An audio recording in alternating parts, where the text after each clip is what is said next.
آپ بھی ایک مجلس کیجیے، آپ بھی مسجد اندر بچھائیے، آپ بھی بیوی کو مہمان بنائیے۔ دیکھیے میری بہن نبیلہ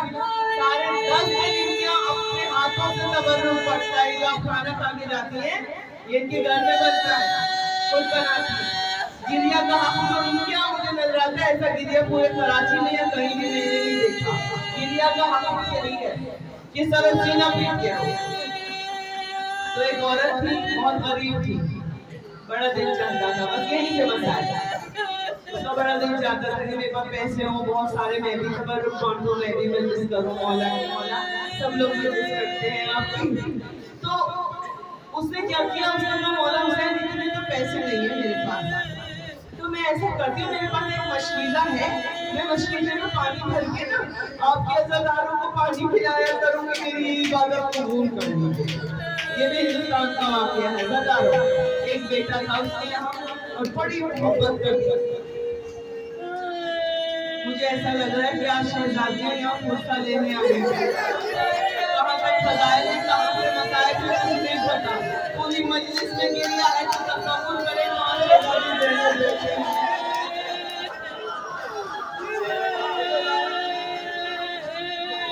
پوری عورت نے کہا عزاداروں اب اس کا معمول یہ تھا، مشکیزہ پانی کا بھرتی تھی، عزاخانوں کے سامنے کھڑی ہو جاتی تھی اور جو بھی عزادار جاتے تھے مجلس کے اندر آتے تھے کٹوروں میں پانی لے کے کہتی تھی لو حسین کے نام کا پانی پی لو، لو علی اکبر کے نام کا، رنی سکینہ کے نام کا پانی پی لو۔ اس کا یہ معمول تھا علی اصغر پیاسا رہ گیا یہ لو پانی پی لو۔ 10 دن وہ ضعیفہ جو ہے وہ 10 دن مولا کی تبرک میں اپنے پانی کو شامل کرتی تھی، وہ مشکیزہ میں لے کر سب کو پانی پلاتی تھی عزاداروں، اور ہر عزاخانے کے باہر کھڑی ہو۔ ایک محرم ایسا آیا عزاداروں کہ اس کا جوان بیٹا مر گیا، جو اس کی کل کائنات تھا، اس کا سہارا تھا، ایک بوڑھی ماں کی ایک بیٹا، ایک جھونپڑے میں رہتے تھے۔ اب جو بیٹا مرا تو بی بی کو یہ کہہ کے روتی تھی بی بی ہمارا کوئی غم آپ کے غم سے بڑھ کے نہیں۔ کہا اچھا بیٹا تو مر گیا مگر میرا غم علی اکبر کے غم سے بڑھ کے تو نہیں، اپنے لیلا کے غم سے بڑھ کے تو نہیں۔ عزادارہ نے ماں بیٹا دفن ہو گیا قبرستان میں۔ بوڑھی ماں کا یہ معمول تھا کہ روزانہ قبر پہ جا کے بیٹھ جاتی، اگربتیاں جلاتی، چراغ جلاتی، روتی رہتی، اور جب روتی تو کہتی بی بی میں اپنے بیٹے کو نہیں رو رہی ہوں، میں تو آپ کے بیٹوں کو رو رہی ہوں، میں تو علی اکبر کا ماتم کروں گی اپنے بیٹے کی قبر پہ بیٹھ کے، میں تو قاسم کا ماتم کروں گی بی بی۔ پورا سال ضعیفہ کا اسی طرح سے گزرا عزادارہ نے، اور پورا سال گزر گیا، اس کا یہی معمول، وہ بیٹے کی قبر پہ چراغ جلاتی، پتیاں پھولوں کی ڈالتی اور بیٹھی رہتی۔ اس کی کل کائنات میں قبر کیوں کہ بیٹے گھر کس کے لیے جاتی، گھر میں تو کوئی تھا ہی نہیں۔ جب چاند آیا، 1 سال جب پورا گزر گیا، پھر محرم کا چاند نظر آیا، اپنے بیٹے کی قبر سے یہ کہہ کے اٹھی کہ بیٹا دیکھ اب فاطمہ زہرا کے بیٹے کے دن شروع ہو گئے، اب میں تیری قبر پہ نہیں آؤں۔ تجھے پتا ہے نا بیٹا تیری ماں سبھی کا پانی پلاتی ہر عزاخانے کے سامنے کھڑے ہو کے عزاداروں کو، اب تو فاطمہ زہرا کے بیٹے کو رونے کے دن ہے، لیکن اپنے مولا کے سویب کے بعد تیری قبر پہ آؤں گی، اب میں 12 دن تک نہیں آؤں گی۔ یہ کہہ کر اٹھ گئی اور پھر وہی معمول ضعیفہ کا عزاداروں مشکیزے میں پانی بھرتی اور سب کو پانی پلاتی، علی اصغر کے نام کا پانی پی لو، سکینہ کے نام کا پانی پی لو۔ عزاداروں مجھے نہیں پتا یہ مجلس کہاں جا رہی ہے، اس معراج پر جا رہی، میں نے اس طرح شاید کبھی پڑھی بھی نہیں ہے، بہت سال ہو گئے مجھے یہ مجلس پڑھتے ہوئے، مگر عزادارہ نے آج کیفیت اللہ کیا بی بی ہمارے پرزنوں کو بھول فرمائی، جوان پوتے کا تابوت سجا ہوا ہے بی بی، آپ کی بیٹی آپ کے پوتے کو رونے کا آپ کو پتا تو نہیں کرتے، قبول کر لیجیے گا۔ عزاداروں 10 دن تک وہ ضعیفہ پانی پلاتی رہی مولا کے نام کا، مولا کا سویم کیا، مولا کا ماتم کیا، کہا میں اپنے بچے کو بی بی آپ کے بیٹے کو رو رہی ہوں۔ عزادارہ نے امام مولا کا جب سویم ہو گیا اس کے بعد وہ ضعیفہ